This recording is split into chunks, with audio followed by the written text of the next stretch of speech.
Hello, I'm Stephen Boulis, your host for today's edition of Inside Gaston. Today we'll be discussing a wide range of stories ranging from campus construction and the recent SGA elections to the death penalty and a whimsical story on how Gaston College students might react to the mythical movie monster Godzilla attacking their campus. My special guest today will be Mr. Jimmy Warren, a computer expert who will discuss how the new rollout of Windows Vista could affect you as a computer lab student.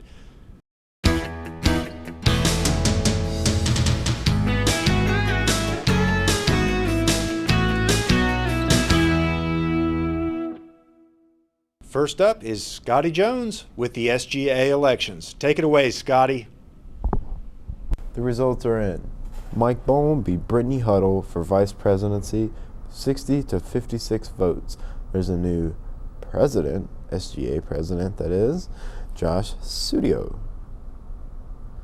There's a new secretary, Susan Becker. And there's a new treasurer, Darlene Moyan.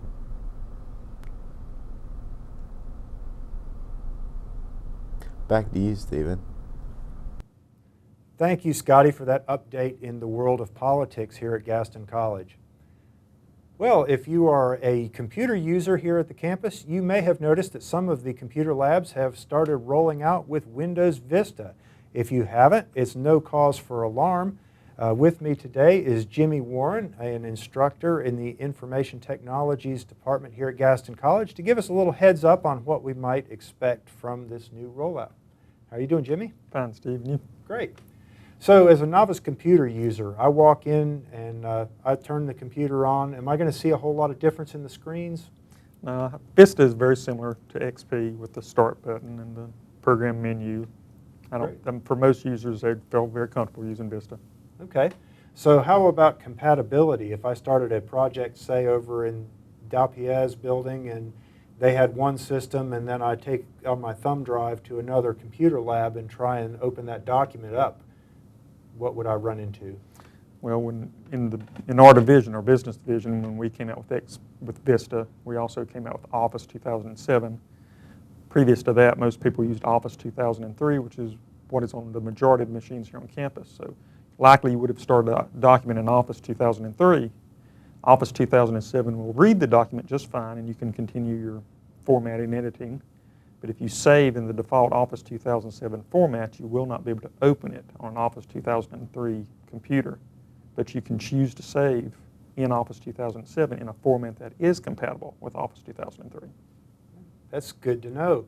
So I guess they probably have classes on the new Windows Vista system as well now, correct? Or? That's correct. Our division our introduction to computer classes began this fall, teaching Vista and Office 2007. Our office technology people are also focusing on Office 2007.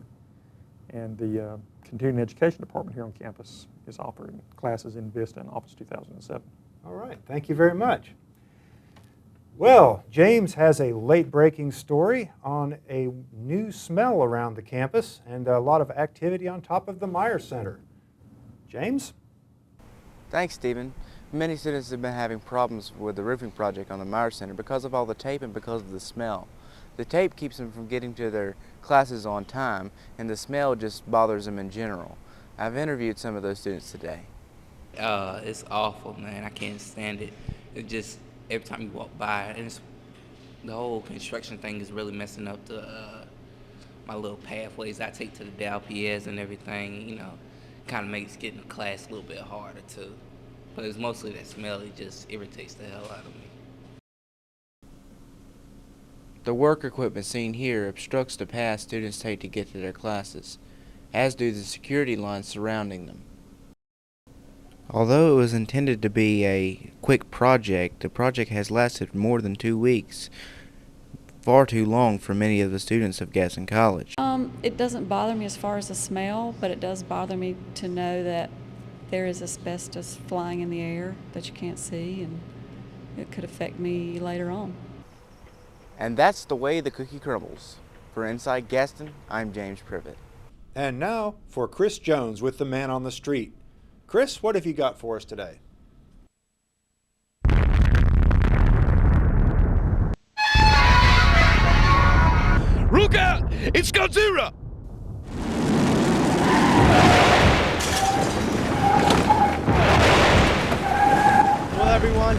Godzilla is here. The threat is here. I'm wearing my armor-plated Escalade sweatshirt, and I'm going to ask students what they're going to do to protect themselves. Well, I wouldn't feel nothing. We all be dead. Everybody.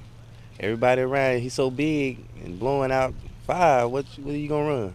I would be devastated, but I would be very happy because there would be no class.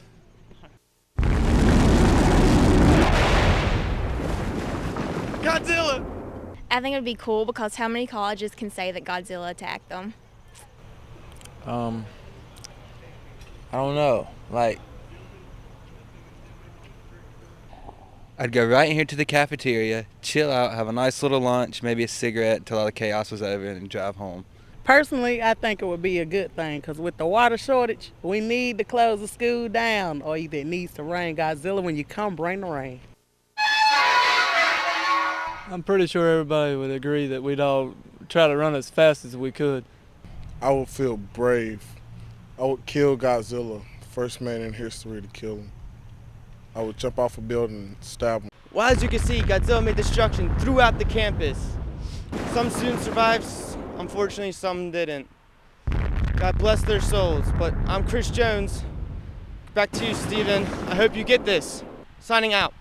Bye.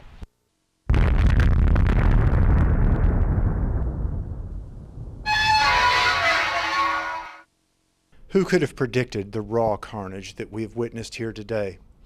By beginning an innocent story on a seemingly mythical movie monster, we have awakened the sleeping giant, which is Godzilla. He has wrought much destruction and death and disaster, the likes of which Gaston College has never seen before. I'm Stephen Boulis for Inside Gaston. And until next time, you stay classy. With a purposeful grimace